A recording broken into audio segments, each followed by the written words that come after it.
ဒီနေ့အရင်ကစိတ်ဝင်စားစရာကောင်းတဲ့အမှုတစ်ခုအကြောင်းကိုကျွန်မပြောပြမယ်ဒီအမှုကကျွန်မပထမပြောခဲ့တဲ့အမှုတစ်ခုနဲ့လည်းဆက်နေရဲ့ဒီအမှုတွေမှာပါဝင်တဲ့အမျိုးသမီးရဲ့နာမည်က Victoria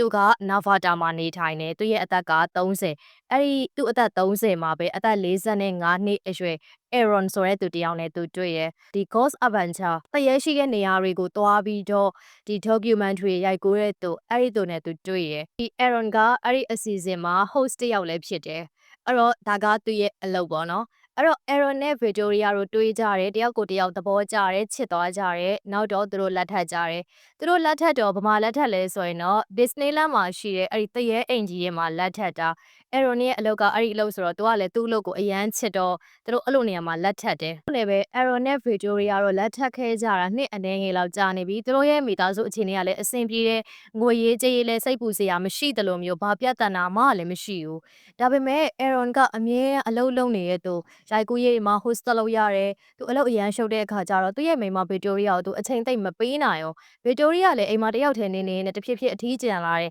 သူ့စိတ်ထဲကနေပြီးတော့လေ Aaron ကိုအပြစ်တင်လာတယ်မုန်းတီးလာတယ်ဒါတော့ Aaron ကတိပုံမပေါ်ပါဘူးသူမပြောပြခဲ့ရလဲဖြစ်ချင်ဖြစ်မှာပေါ့နော်သူကတော့သူ့မိန်းမနဲ့သူနဲ့အဆင်ပြေချုံးမွေးနေရဲ့သူတို့ဆက်ဆံရေးကအဆင်ပြေရဲ့လို့ပဲသူကထင်လဲထင်နေမှာအဲ့လိုနဲ့သူနေလာခဲ့လိုက်တာ2024ခုနှစ်ရဲ့တရက်မှာတော့သူကအိမ်မှာထိုင်နေတဲ့ TV အစီအစဉ်တစ်ခုကိုကြည့်နေခဲ့တယ်အဲ့ဒီ True Crime documentary တစ်ခုထဲမှာသူက Grant ဆိုတဲ့လူတစ်ယောက်ကိုတွေ့ပြီးသဘောကျသွားခဲ့တာကျမဒီ Grant ကဘာအမှုကျူးလွန်ခဲ့ရလဲဆိုတာကိုတော့ပြီးခဲ့တဲ့2ရက်လောက်ကဗီဒီယိုမှာကျမပြောပြထားပြီးသားနည်းနည်းလေးပြန်ပြောပြမယ်ပေါ့နော် Grant ကဒီတူနာပြု Nursing College ကနေဘွဲရပြီးတော့အလုပ်ခွင့်ဝင်တဲ့အချိန်မှာလည်းတလွဲတွေလှုပ်ဆေးတွေမှားပေးရတဲ့အလုပ်ထုတ်ခံလိုက်ရတယ်သူအလုံးမရှိအကင်မရှိအလုပ်ပြုတ်သွားတဲ့အချိန်သူ့ရဲ့အခန်းထဲမှာပဲတစ်ချိန်ကုန်တော့အခန်းအောင်းနေပြီးတော့ webcam မော်တဲ့တယောက်ကိုတွေ့ပြီးတော့သူသဘောကျသွားခဲ့အဲ့ဒီကောင်မလေးကိုသူကဒီပတ်စံတွေပေးမယ်ပတ်စံအမ်းမယ်ဆိုပြီးတော့သူ့ရဲ့မိသားစုဝင်တွေရှိကနေဒေါ်လာ2သိန်းလောက်ခိုးယူပြီးတော့ပေးလိုက်တယ်အဲ့ဒီနောက်မှာမိသားစုဝင်တွေကတိသွားတော့သူ့ကိုစိတ်ဆိုးဒေါသထွက်ကြတယ်နောက်တော့ဒီ Grant ကလည်းတနတ်တလက်ကိုရရှိသွားပြီးတော့သူ့ရဲ့မိသားစုဝင်တွေအကုန်လုံးကိုအဆုံးသတ်ပစ်ပြီးတော့သူအခုထောင်ကျနေတာအဲ့ဒီလူကို Victoria တွေ့သွားတယ်တွေ့ပြီးတော့သူကတော်တော်သဘောကျသွားတာ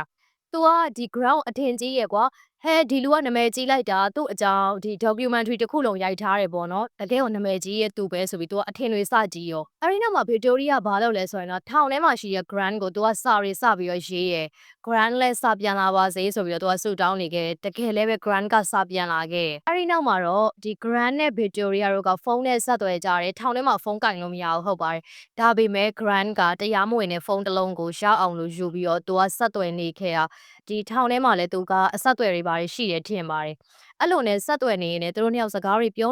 ာနေနဲ့သူတို့နှစ်ယောက်ချစ်ကြိုက်လာကြတယ်ဒီအကြောင်းတွေအကုန်လုံးကို Aaron ကမသိဘူးเนาะအခုချိန်ထိ Aaron နဲ့ Victoria တို့ကအိမ်အောင်ကြီးမှာရှိနေသေးပဲပြောရမယ်ဆိုလို့ရှိရင်တော့ Victoria စတင်သစ္စာဖောက်နေခဲ့ပြီအဲ့လိုနဲ့တရက်မှာ Victoria ကသူ့ယောက်ျား Aaron ကိုသူတို့လမ်းကနေရှင်းပစ်မယ်ဆိုပြီးတော့ Grant ကိုပြောလိုက်တယ်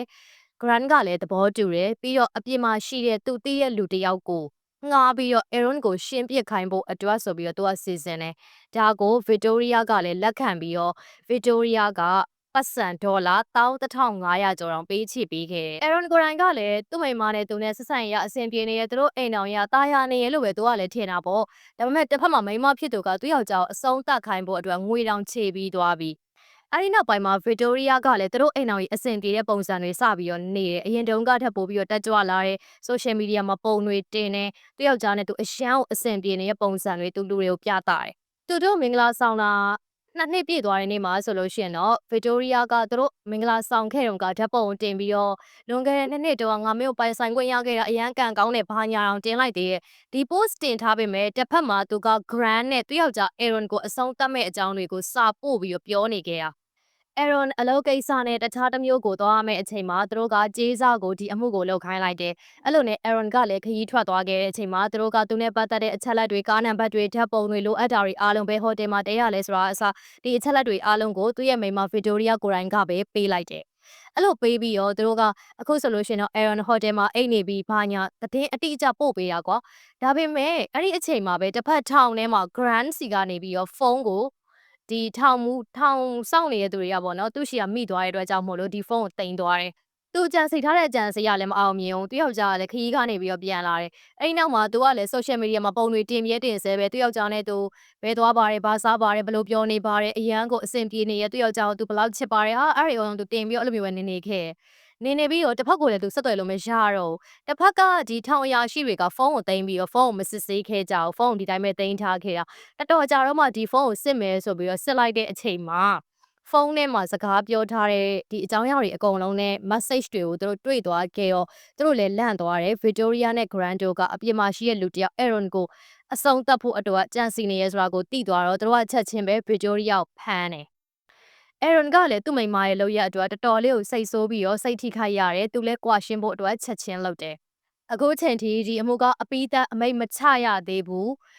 အခုလက်ရှိပေါ့နော်သူမဘေဒေါ်လာ3သိန်းဆောင်လိုက်ရတယ်ပြီးတော့ဆက်လက်ပြီးတော့ဒီအမှုကိုစစ်ဆေးနေစေပဲထောင်ဒဏ်အတိအကျအမိတ်တစ်ခုခုချမှတ်တာမျိုးကတော့မရှိသေးဘူးဒီသတင်းနဲ့ပတ်သက်တဲ့ update တစ်ခုခုရှိရဲဆိုရင်တော့ကျွန်မထပ်ပြီးတော့အသိပေးပါမယ်ရှင်